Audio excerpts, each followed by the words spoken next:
A big fan of the show. Obviously, it's a little bit tough to be, I guess, a fan of the show, of what's happening in the show, but I'm a fan of the acting performances, especially of the set designs, how the show looks. I think it looks great.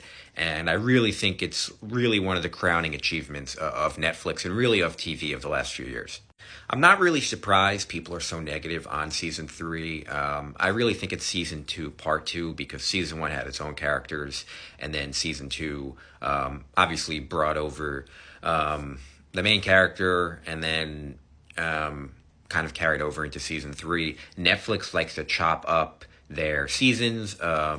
For their subscriber count, really for the financial statements. So they'll have release a season at the end of the year so that Q4 can get, backloaded, and then they'll release it now. So it goes quarter by quarter, which I think is frustrating that the financial element of it gets in the way of the creativity.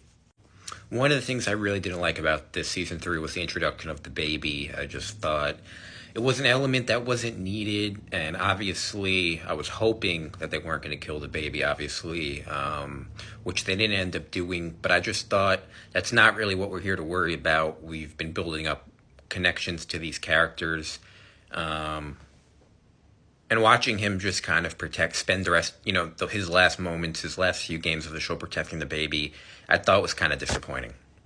The games themselves in season three, I think, were pretty creative. The thing that stuck out to me is that they were all physical. They were all games where you all could survive if you were a good athlete, if you were strong, if you were athletic. Hide and seek, whether you're on offense or defense, you could at least wrestle or try and protect yourself. The jump rope game, if you were athletic, you were able to get across. And then even if someone was blocking you or you were blocking someone else at the end, you were able to protect yourself. And then the last game, when they were like kind of pushing each other off on top, I thought another thing, if you were big and strong, you'd have a big advantage. So these are games where you'd actually, I think, none of them are appealing to play, but are a little bit more appealing in the fact that at least you have a fighting chance, literally. Whereas the other games, the mini games, regardless, those are just kind of like you're screwed, whether it be cutting the cookie, or a lot of the other mini games are a lot more tedious. The ending scene and the American version of this. Now, I have faith in the American version simply because David Fincher is making it. If this was kind of like newer creative people, I wouldn't. Fincher obviously has made a bunch of movies like Gone Girl, Seven.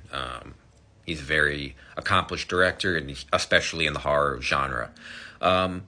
I think a big reason of why the show is successful, though, is that it's a Korean show. I don't know if that's just my American perspective. I don't know. I watch it in Korean with American subtitles. I don't watch it in English. And I don't know if that